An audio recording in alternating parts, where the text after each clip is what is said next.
We're T-minus 10, 9, 8, 7, 6, 5. We have to go for ready to start. 2, 1, 0. Booster ignition and liftoff of Shuttle Endeavour with NASA's final space station crew compartment that brings a bay window view to our celestial backyard. अंतरिक्ष में communication करना आसान नहीं है, फिर भी space एजेंसियां इस काम को बेहद आसानी से कर डालती हैं। अंतरिक्ष में हवा नहीं होती, निर्वात यानी वैक्यूम में किसी भी तरह का संचार मुश्किल होता है। अंतरिक्ष में ना तो इंटरनेट के टावर लगे हैं और ना ही कहीं कोई केबल बिछी है। अब सवाल यह उठता है कि चांद पर, मंगल ग्रह पर या अंतरिक्ष में मौजूद इंटरनेशनल स्पेस स्टेशन में मौजूद वैज्ञानिकों से बातचीत कैसे होती है। कई बार देखते हैं कि स्पेस में बैठे वैज्ञानिक अपने वीडियो भेज देते हैं। अंतरिक्ष में रह रहे भारतीय वैज्ञानिक राकेश शर्मा से पूर्व प्रधानमंत्री इंदिरा गांधी का वह वीडियो तो सबने देखा ही होगा, जिसमें वो पूछती है कि हिंदुस्तान कैसा दिखता है और राकेश शर्मा जवाब देते हैं कि सारे जहां से अच्छा हिंदुस्तान हमारा।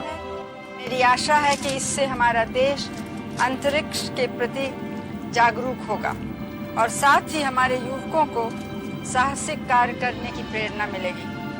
प्रश्न तो आपसे बहुत से पूछने हैं, लेकिन थोड़े से पूछती हूँ। जमीन पर तो आपकी ट्रेनिंग बहुत कठिन रही और एक वैसा ही वातावरण बनाया गया जैसे कि अंतरिक्ष में होता है। अब आप वास्तव में अंतरिक्ष में हैं, तो क्या वैसी ही हालत है या कुछ अलग लग रहा है? पहले तो मैं भारत के नागरिक होने के नाते आपको धन्यवाद देता हूं और मेरे क्रू मेंबर्स भी मेरे साथ आपको धन्यवाद देते हैं आपकी बधाई के लिए। जैसे आपने कहा, हमारी ट्रेनिंग बहुत रवीश मल्होत्रा की और मेरी दोनों की ट्रेनिंग काफ़ी मुश्किल थी, मगर अभी हमें आके पता लग रहा है कि ये जो ट्रेनिंग हमें मिली, ये ट्रेनिंग ज़रूरी थी, क्योंकि जब भी हमारी डॉकिंग मनूवर हुआ है बगैर किसी तकलीफ के, हमें तो ऐसे लगा जैसे कि हम सिमुलेटर में ही बैठे हुए हैं। तो ये हमें सब बताता है कि जो ट्रेनिंग हुई है, कड़ी ट्रेनिंग की ज़रूरत थी, जिसकी वजह से हम बगैर किसी तकलीफ के सक्सेसफुल डॉकिंग कर पाए हैं। ऊपर से भारत कैसा दिखता है आपको? ये मैं बगैर किसी झिझक के कह सकता हूँ कि सारे जहां से अच्छा। और आप क्या महसूस कर रहे हैं? तबीयत अच्छी है आपको, हमको या अपने परिवार को कुछ खास कहना है? बड़ी मेहरबानी जी, कहना चाहता हूँ कि तबीयत बिल्कुल ही अच्छी है। ज़रूरत से ज़्यादा खा रहे हैं हम। इनफैक्ट कल जब ये हमारी डॉकिंग इधर हुई, जो यहाँ क्रू मेंबर्स ऑलरेडी थे, किज़ेम, बलोदिया और अलेट, जिन्होंने हमारे लिए खाना तैयार किया हुआ था, टेबल पे बिछाए हुए टेबल कवर, तो फूल तैयार किए हुए थे, प्लास्टिक के थे या फ्रेश तो मिल नहीं सकते, और गर्म हमने खाना खाया। कोई प्रॉब्लम हमें यहाँ नहीं महसूस हो रही है, वेस्टिबुलर प्रॉब्लम कोई नहीं है और सब हम बिल्कुल मज़े में हैं, जैसे आप देख ही रहे।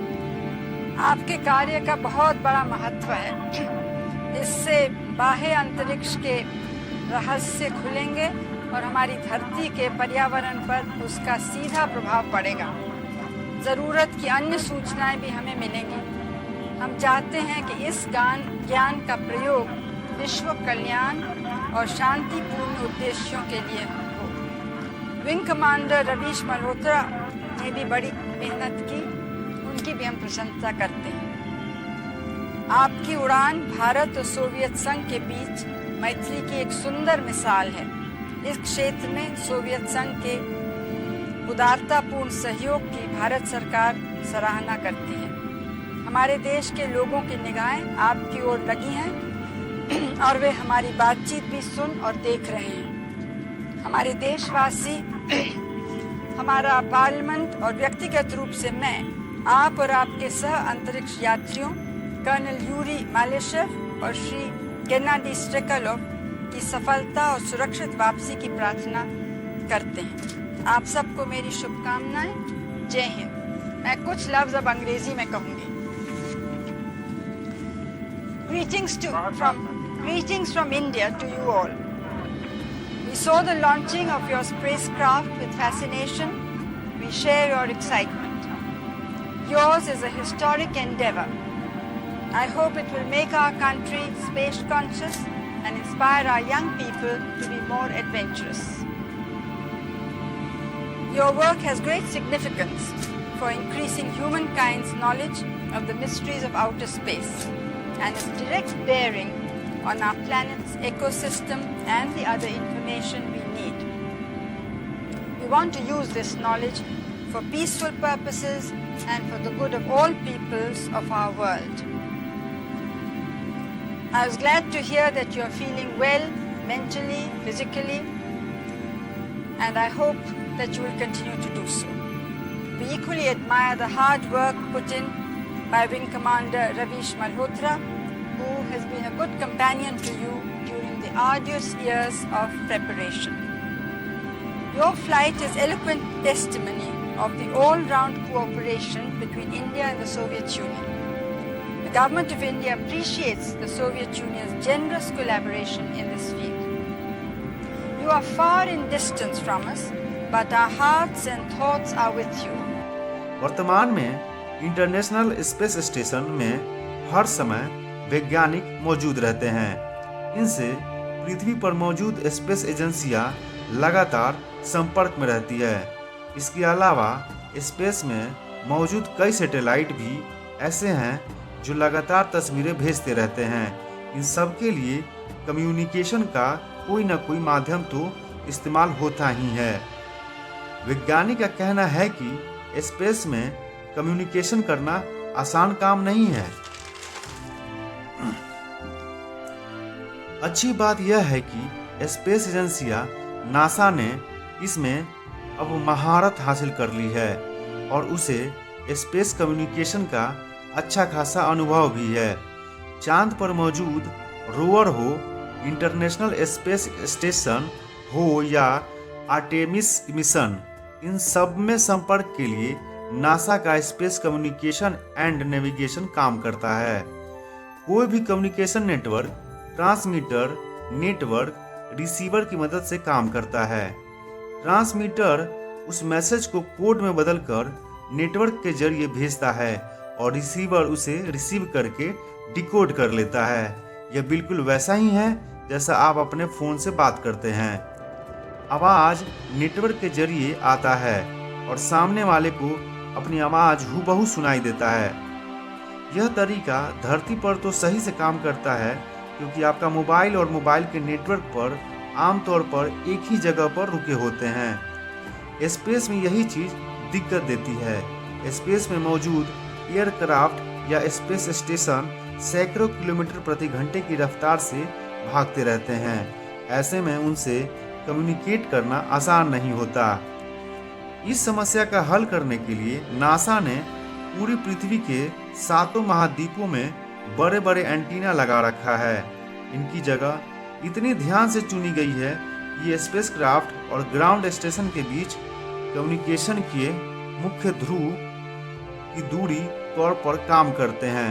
यह एंटीना लगभग 230 फुट के होते हैं।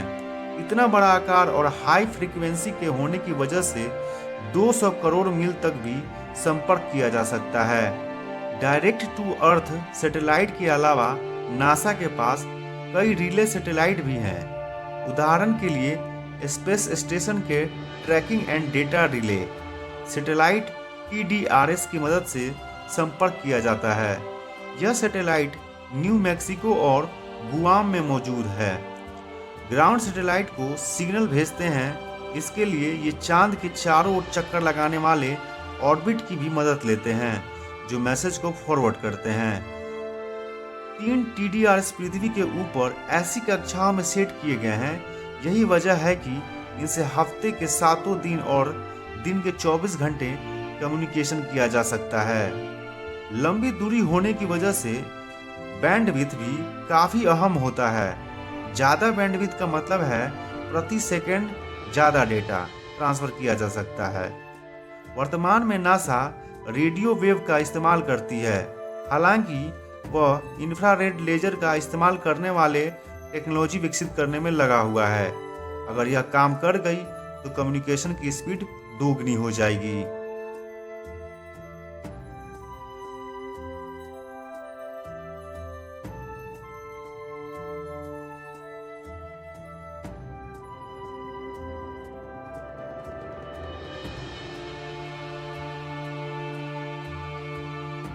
तो दोस्तों, ये जानकारी आपको कैसी लगी हमें कमेंट कर जरूर बताएं। मिलते हैं आपसे अगली वीडियो में।